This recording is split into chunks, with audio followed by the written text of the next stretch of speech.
Thanks for joining us here on CBS 6. I'm Lynsey Smith. Heather Kovar has the morning off. Let's start taking a live look out now using our Freihopper Skycam network. This is downtown Albany.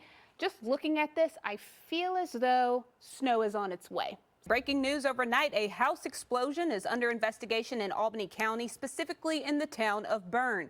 This morning, we have a sad update to the report. We now know at least one has died in this fire. The capital city is reeling with yet another deadly shooting. Police say a 29-year-old man was killed early this morning on Quayle Street, making it the city's sixth homicide this month. An early morning structure fire in Schenectady has left one child dead and two families displaced. Well, he says the numbers are going down and that no one passed away over the weekend because of the virus. Now, McCoy did add that even though the numbers are going down, the virus is still here, and he's urging people to get the vaccine, requesting help from the county, state, and federal level to get these guns off the streets. Mayor Kathy Sheehan says these guns are coming from somewhere, and they need help from all agencies to figure out exactly where they're coming from. The federal eviction moratorium expires tonight, which means many behind on their rent could soon come home to an eviction notice. It's been almost 1 week since Governor Kathy Hochul enforced an indoor mask requirement or vaccine mandate, stirring up controversy among counties across the state. During a press conference this afternoon, the governor stood firm on her decision and called on counties across the state to enforce those requirements. The Albany Capitol Center has announced their plans to install a needlepoint bipolar ionization technology to maximize indoor air quality. There hasn't been a lot of people at this splash pad this morning, but I do think that that's going to change as the day goes on because it's hot. I'm about 10 seconds away, actually, from running through that splash pad myself. Well, temperatures weren't terrible this morning as I was heading into work. I have a Google Dot, and I ask her every morning. I say, hey, Google, what's the temperature? She told me it was 40. I know, where was this when I was back in school? But you're right, they're pushing back the daily high school start time, and sleep is actually the reason. Now, this will only affect 9th and 10th graders today. 11th and 12th grade students start school tomorrow. Oh my gosh, that's hard to pick. Over here, they got the tilt-a-whirl. I remember being young and getting absolutely sick on that, so I will not be getting on that ride this year. After the video of the boys' table slam started making the rounds online, Buffalo Bills quarterback Josh Allen himself retweeted the story and the video. One Glens Falls family is extra excited for 2022, and that's because they welcomed a new son who is the Capital Region's first baby of the new year. According to Empire Center, exact employment records aren't immediately available at this time, but they're estimating that the governor is entitled to a $50,000 pension benefit from the state. The governor says New Yorkers have accomplished what seemed impossible since day one of this pandemic. As of today, the state has the lowest positivity rate in the country, which means it's time to get back to life as we know it. The COVID-19 pandemic is far from over, but some high school students in the Cambridge Central School System are calling for an end to the statewide mask mandate. We shouldn't be forced to wear them 8 hours a day and only get to take them off when we're eating or drinking. Students staged a protest Thursday morning to show school leaders they're done with the mandate. I'm told they wore their mask in order to enter the building, but once first period began, they took them off. Organizer Sorrell Phil tells me he was kicked out of school Wednesday for choosing not to wear his mask. They just told me I couldn't be in the school anymore, so they made me leave. I was feeling pretty upset that they're still going by the mandate. I don't think it's valid anymore. I spoke with school officials about this demonstration. Superintendent Dr. Douglas Silvernell tells me only 2 participated.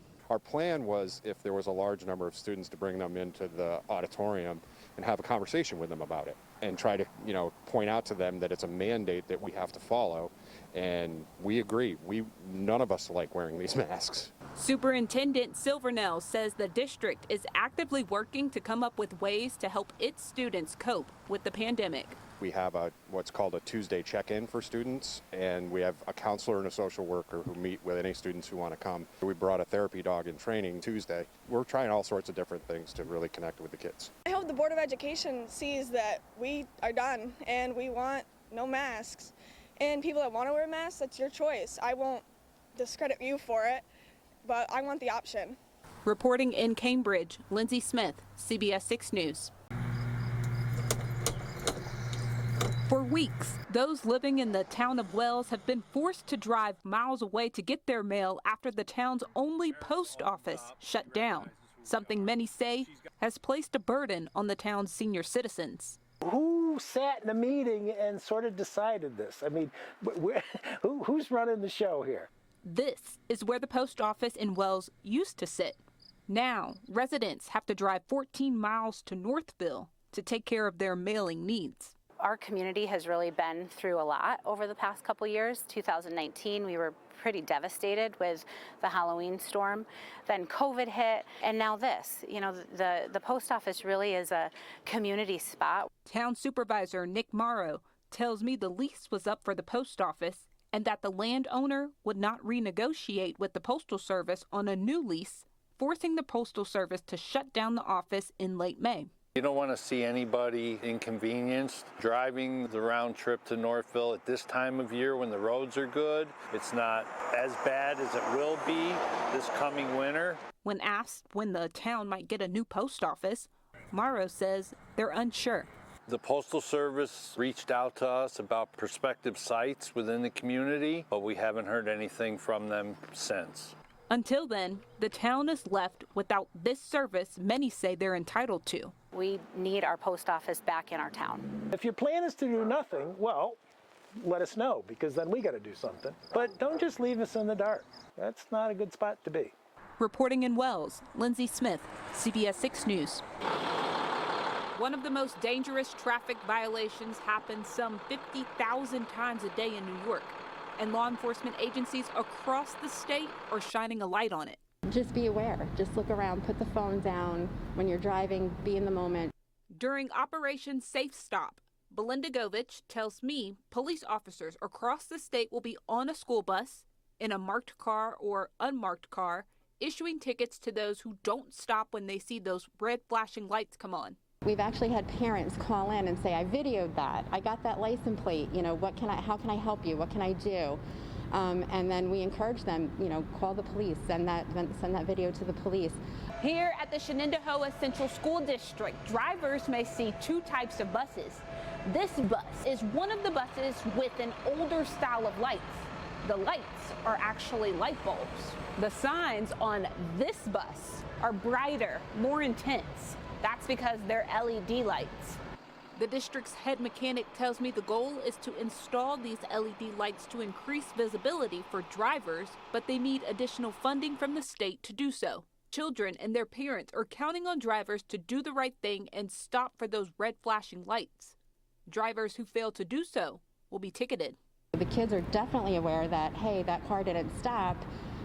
They're trained so well and they're so great. They know to look both ways before they go because they also have to take a part in keeping themselves safe. Reporting in Clifton Park, Lynsey Smith, CBS 6 News.